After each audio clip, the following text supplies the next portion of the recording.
First of all welcome to B R D Lux. മാമിൻ്റെ ഒരു self introduction introduce ചെയ്യാം. Okay, എൻ്റെ പേര് ശ്രീലക്ഷ്മി. ഞാൻ ബിസിനസ്സാണ് ചെയ്യുന്നത്. എവർലി കോസ്മെറ്റിക്സ് എന്നുള്ളൊരു ബ്രാൻഡ് ഉണ്ട്. പിന്നെ നമ്മളൊരു എവർലി കഫേ ഉണ്ട്. തൃശ്ശൂർ MG റോഡ് ഒരു കോവർക്കിംഗ് സ്പേസും കൂടെ നമ്മൾ ചെയ്യുന്നുണ്ട്. ഇതാണ് എൻ്റെ ഒരു പ്രൊഫൈല്. ഈ യൂസ് ലക്ഷറി കാർസിൻ്റെ ഒരു മാർക്കറ്റിൽ ഒരുപാട് ചോയ്സസ് ഉണ്ട് മാമിന് ചൂസ് ചെയ്യാനായിട്ട്. You are choosing B R D Lux? മെയിനായിട്ട് ഒരു ട്രസ്റ്റ് എന്നുള്ളൊരു കാര്യമുണ്ട്. അപ്പോൾ ഒരുപാട് ഫ്രീലാൻസ് ആയിട്ട് കുറേ വീഡിയോസും കുറേ റിവ്യൂസും ഒക്കെ ഉള്ളത് കാണുന്നുണ്ടായിരുന്നു. പക്ഷേ നമ്മളൊരു ഷോറൂമിൽ നിന്ന് വാങ്ങിക്കുന്ന ഒരു എക്സ്പീരിയൻസ് ഒരു ട്രസ്റ്റാണ്. പ്രത്യേകിച്ച് ലേഡീസ് ആകുമ്പോൾ നമ്മളിപ്പോൾ ഉപയോഗിക്കും, പല സ്ഥലങ്ങളിലൊക്കെ പോകും. അപ്പോൾ BRDയിൽ നിന്ന് ഞങ്ങൾക്കൊരു 1 year ട്രസ്റ്റ് ആയിട്ടുള്ളൊരു നല്ലൊരു കാര്യം കിട്ടുമെന്ന് പറഞ്ഞപ്പോൾ ഞാൻ ധൈര്യമായിട്ട് BRD ചൂസ് ചെയ്തത്.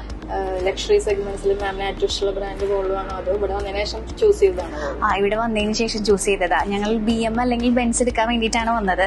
പക്ഷെ വോൾവോ കണ്ടു, അതൊന്ന് ജസ്റ്റ് ഒന്ന് ടെസ്റ്റ് ഡ്രൈവ് ചെയ്തപ്പോൾ ഭയങ്കരമായിട്ട് ഇഷ്ടപ്പെട്ടു. ബിആർഡി ലക്സിനെ കുറിച്ച് ഓവറോൾ എക്സ്പീരിയൻസ് ഷെയർ ചെയ്യുന്നു, സ്റ്റാഫിന്റെ സർവീസിനെ കുറിച്ച്. എക്സ്പീരിയൻസ് എന്ന് വെച്ചാൽ ഞാൻ ആദ്യമായിട്ട് കണ്ടിട്ടുള്ളതാണ്, മീൻസ് ഷോറൂമിൽ വന്നതാണ്.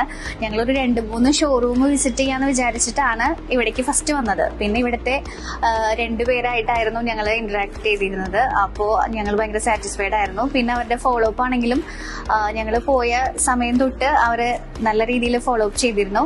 നല്ല ഒരു പെട്ടെന്ന് തന്നെ കാര്യങ്ങളെല്ലാം തീർന്നു. ഞാൻ പ്രതീക്ഷയിലും നല്ലൊരു എക്സ്പീരിയൻസ് ആയിരുന്നു. ഫുള്ളി സാറ്റിസ്ഫൈഡ് ആണ്? സാറ്റിസ്ഫൈഡ് ആണ്. Thank you.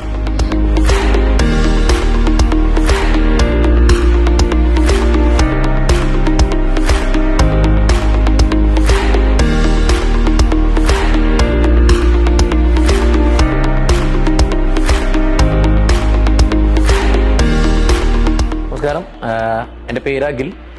ഞാൻ BRD ലക്സിൽ സെയിൽസാണ് ഹാൻഡിൽ ചെയ്യുന്നത്. ഓട്ടോമൊബൈൽ ഫീൽഡിൽ ആക്ച്വലി ഒരു 10 വർഷത്തോളമായി. അപ്പോൾ നമ്മുടെ കസ്റ്റമർ ശ്രീലക്ഷ്മി മാം ആക്ച്വലി ഒരു പ്രീമിയം കാറിലേക്ക് ഫസ്റ്റ് ടൈം അവർ പർച്ചേസാണ്. അവരതൊരു ഇമീഡിയറ്റ് പർച്ചേസ് ആയിട്ടല്ല വന്നത്. അവർ കുറേ വണ്ടികൾ കാണണം, കുറേ വണ്ടികൾ കമ്പയർ ചെയ്യണം, അങ്ങനെ ഒരു പ്ലാനിലാണ് വന്നത്. അപ്പോൾ നമുക്ക് അവർ വന്നു, അവർക്ക് നമുക്ക് വേണ്ട ഡീറ്റെയിൽസ് കൊടുക്കാൻ പറ്റി, അവരെ കുറേ കാര്യങ്ങളിൽ ഗൈഡ് ചെയ്യാൻ പറ്റി. അവരുപയോഗിച്ചുകൊണ്ടിരിക്കുന്ന ഒരു നിസാൻ്റെ ഒരു മൈക്ര ആയിരുന്നു. ബിസിനസ്സാണ് ആക്ച്വലി അവർക്ക്. അപ്പോൾ മാഡം വന്നു, ഇവിടെ വണ്ടി കണ്ടു, ടെസ്റ്റ് ഡ്രൈവ് ചെയ്തു. അതിനുശേഷം അവരത് പ്ലാൻ നമുക്ക് അതിൻ്റെ പിന്നീട് പറയാം, അതിൻ്റെ കൺക്ലൂഷനൊന്നും എത്തിയിട്ടുണ്ടായിരുന്നില്ല.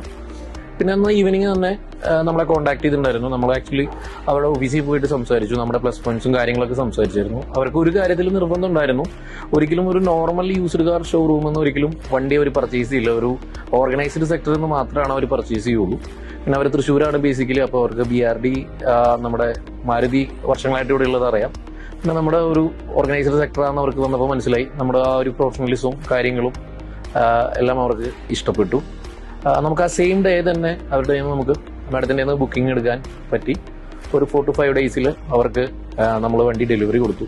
നമ്മളിപ്പോഴും കോൺടാക്റ്റിലാണ്. അവർ അതിൻ്റെതായ ഡൗട്ടുകളൊക്കെ കാര്യങ്ങളൊക്കെ നമ്മുടെ അടുത്ത് ചോദിക്കാറുണ്ട്, നമ്മൾ ഹെൽപ്പ് ചെയ്യാറുണ്ട്. ഫ്യൂച്ചറിൽ അവർ ഇനിയും വണ്ടി അപ്ഗ്രേഡ് ചെയ്യാനുള്ള പ്ലാൻ ഉണ്ട്. XC60 ആണ് അവർ വണ്ടി എടുത്തിരിക്കുന്നത്. ഒരു ബെറ്റർ ചോയ്സ് തന്നെയാണ് അവർക്ക്. അപ്പോൾ അവരുടെ കൊളീഗ്സും കൂടെ വർക്ക് ചെയ്യുന്ന ആൾക്കാർക്കൊക്കെ ഇവിടുത്തെ മൊത്തത്തിലുള്ള കാര്യങ്ങളൊക്കെ അവർ ഹാപ്പിയാണ്. നമ്മുടെ അടുത്ത് ഇനി ഒരു അപ്ഗ്രേഡേഷനും ഡെയിലി നമ്മളെ കോൺടാക്ട് ചെയ്യാറുണ്ട്. ഓരോ വണ്ടികളും നമ്മൾ സ്റ്റാറ്റസും കാര്യങ്ങളൊക്കെ ഇടുമ്പോൾ എത്രയാണ് റേറ്റും ചോദിക്കാറുണ്ട്. ദെൻ ഒരു നെക്സ്റ്റ് പർച്ചേസ് ഡെഫിനറ്റ്ലി നമ്മുടെ തന്നെ ആയിരിക്കും. ശ്രീലക്ഷ്മി മാഡത്തിനെ സംബന്ധിച്ച് പറയുവാണെങ്കിൽ അവർ ഫസ്റ്റ് ടൈമാണ് ഒരു പ്രീമിയം കാർ സെഗ്മെന്റിലേക്ക് വരുന്നത്. അതേപോലെ തന്നെ ഫസ്റ്റ് ടൈമാണ് അവർ യൂസ്ഡ് കാർ ഒരെണ്ണം പർച്ചേസ്, സെക്കൻഡ് ഹാൻഡ് വണ്ടി ഒരെണ്ണം അവർ പർച്ചേസ് ചെയ്തു. അപ്പോൾ അതിൻ്റേതായിട്ടുള്ള ഒരുപാട് ഡൗട്ടുകളും ആൻസൈറ്റി കാര്യങ്ങളൊക്കെ അവർക്ക് ഉണ്ടായിരുന്നു. അപ്പോൾ നമ്മളായിട്ട് സംസാരിച്ചതിൻ്റെ ഭാഗമായിട്ട് അവരുടെ ഈച്ച് ആൻഡ് എവറി പ്രോബ്ലം നമ്മൾ ക്ലിയർ ചെയ്ത് കൊടുക്കലുണ്ടായി. അപ്പോൾ നമുക്ക് ആക്ച്വലി ഒരു നോർമൽ കസ്റ്റമറെ അടുത്ത് സംസാരിക്കുന്നതിനേക്കാൾ കൂടുതൽ അവരുടെ അടുത്ത് സംസാരിക്കേണ്ടി വന്നു. കാരണം വെച്ച് കഴിഞ്ഞാൽ നേരത്തെ പറഞ്ഞ പോലെ അവരൊരു പ്രിലിമിനറി സ്റ്റേജിലാണ്. ഫസ്റ്റ് ടൈമാണ് അവർ ഈ പറഞ്ഞ പോലെ ഈ ഒരു പർച്ചേസിന് വരുന്നത്. അപ്പോൾ അതിൽ അവർ 100% അതിൽ അവർക്ക് ഒരു വേറെ ഒരു തരത്തിലുള്ള ഒരു പ്രശ്നങ്ങളും അവർക്ക് ഫേസ് ചെയ്തിട്ടില്ല. അവർ 100% ഇതിൽ സാറ്റിസ്ഫൈഡ് ആണ്, ഹാപ്പിയാണ്. പ്രത്യേകിച്ചും ആ സെയിൽസ് കൺസൾട്ടൻ്റ് എന്ന നിലയിൽ ഞാനും ഹാപ്പിയാണ്. കാരണം എന്താ വെച്ച് കഴിഞ്ഞാൽ നമുക്കൊരു ഹാപ്പി കസ്റ്റമേഴ്സ് വരുമ്പോഴാണ് റെഫറൻസും കാര്യങ്ങളും അടുത്ത ഒരു നെക്സ്റ്റ് സ്റ്റെപ്പിലേക്ക് നമുക്ക് പോകാൻ പറ്റും. അപ്പോൾ ഒരു നല്ല ഡീലായിരുന്നു, നല്ലൊരു എക്സ്പീരിയൻസ് ആയിരുന്നു.